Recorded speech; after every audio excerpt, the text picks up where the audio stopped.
یہ نظر اور منت کا بات. ہاں جی کہ وہ جناب آپ تو ماشاءاللہ جانتے ہوں گے کہ یہ آج کل کیا ہو رہا ہے. اللہ کے سوا تو نظر اور منت کسی کے لیے نہیں ہو سکتی. اللہ کے سوا نظر عبادت ہے، اور عبادت اللہ کے سوا حرام ہے کسی شخص کے لیے. یہ جتنی منتیں مانتے ہیں کہ یہ فلاں صاحب، اس پر پیر میر علی شاہ صاحب نے بڑی فاضلانہ گفتگو کی ہے اپنے الہ کلمت اللہ فی بیان ما احل بہ لغیر اللہ، اس اپنی تصنیف میں. اس میں وہ فرماتے ہیں کہ ایک نظر شرعی ہے، ایک نظر عرفی ہے.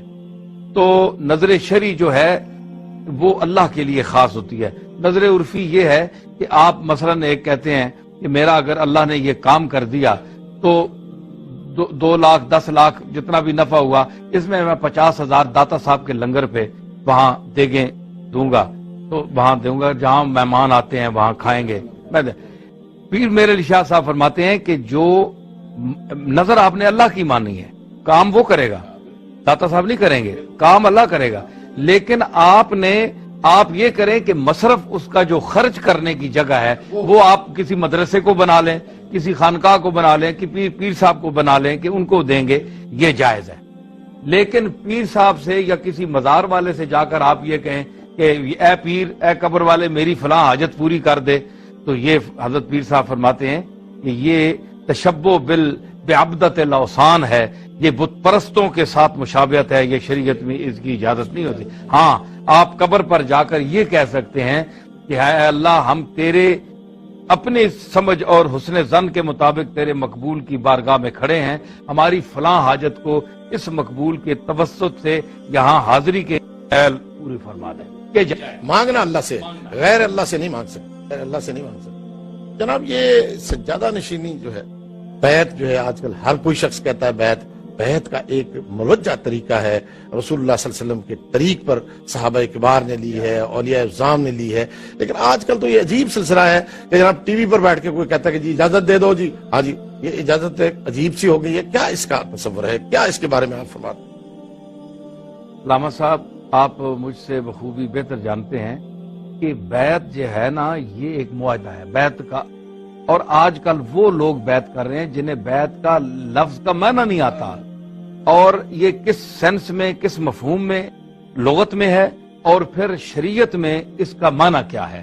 اور حضور علیہ الصلوۃ والسلام نے بیعت رضوان کے متعلق جو آیات ہیں اور جس کا ذکر قرآن مجید میں بھی ہے کہ ید اللہ فوق ایدیہم فمن نکث فانما ینکث علی نفسہ ومن اوفی بما عاہد علیہ اللہ فسیؤتیہ اجرا عظیما.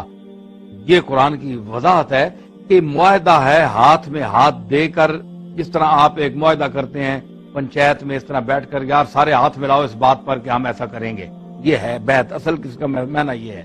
تو حضور نے صحابہ سے یہ بیعت لی تھی کہ اس بات پر فلاں فلاں پر. عورتوں کی بیعت لی تھی کہ وہ چوری نہیں کریں گی، زنا نہیں کریں گی وغیرہ، قرآن نے بھی اس میں ذکر کیا ہے.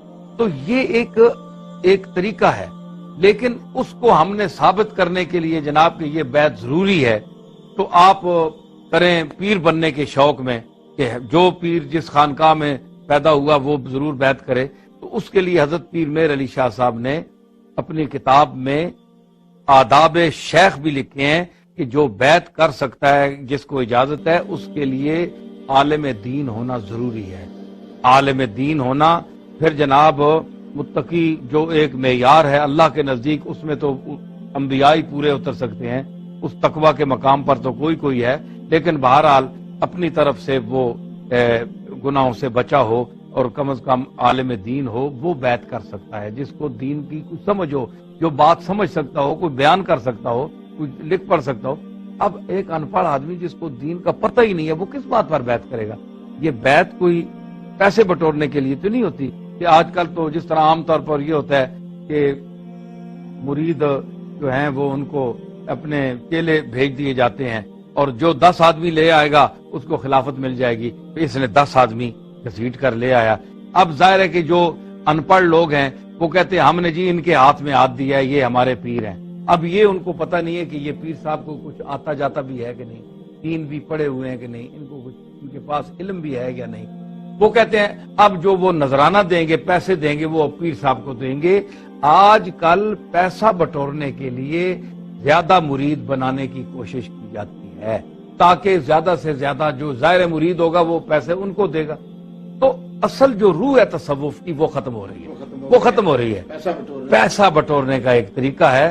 اللہ ماشاءاللہ کوئی دنیا میں ہو تو میں نہیں کہہ سکتا، اچھے لوگ بھی ہیں، لیکن کاملین مشائخ کا تصور تو ضروری ہے۔ یہ ان کا دیکھ رہے یہ چیز ہی ان کی ہے، یہ چیز ہی ان کی ہے، ہم لوگ تو ویسے ہی ہیں، اصل تو چیز ان کی ہے۔ تو کم از کم جس ناج پر انہوں نے یہ بیعت کا طریقہ اختیار کیا تھا، اور اس پہ حالانکہ بڑے اعتراضات بھی ہیں بیعت پر، وہ اب ایک طبقہ ہے وہ کہتا ہے جناب بیعت جو ہے وہ ضروری ہے، اس کے بغیر انسان جو ہے وہ ابلیس جو ہے شیطان اس کا پیر ہوتا ہے، جس کا یہ ایک غلط بات ہے، اس کا کوئی وجود نہیں، نہ یہ حدیث ہے، پتہ نہیں کس کا قول ہے، انہوں نے حدیث بنا دی، کوئی حدیث نہیں ہے۔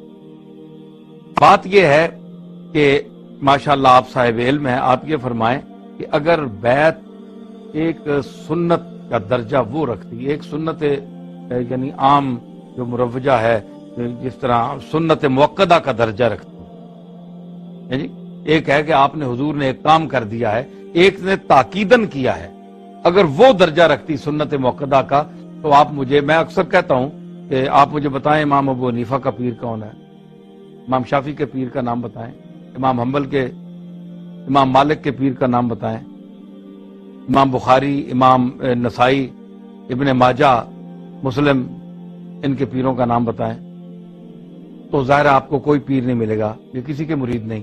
تو اگر یہ سنت موقدہ ہے پیر ہونا، مرید ہونا کسی کا، تو یہ جتنے امام ہیں ان کے جتنے مقلدین ہیں تو ہم تارک سنت یعنی اماموں کے مقلد ہیں؟ آپ غور فرمائیں نا، کیا ہم تارک سنت اماموں کے، امام ابو حنیفہ معاذ اللہ کوئی تارک سنت ہے؟ کیونکہ ان کا پیر ہی کوئی نہیں ہے، مجھے بتائیں کس کے مرید تھے وہ؟ امام شافعی کس کے مرید تھے؟ اچھا پھر آپ بتائیں یہ سیاہ ستہ ہیں، ان کے پیر کون ہیں؟ تو آپ تارک سنت جامعین حدیث کی کتابیں پڑھ رہے ہیں آپ؟ گویا یہ سنت موقدہ نہیں ہے۔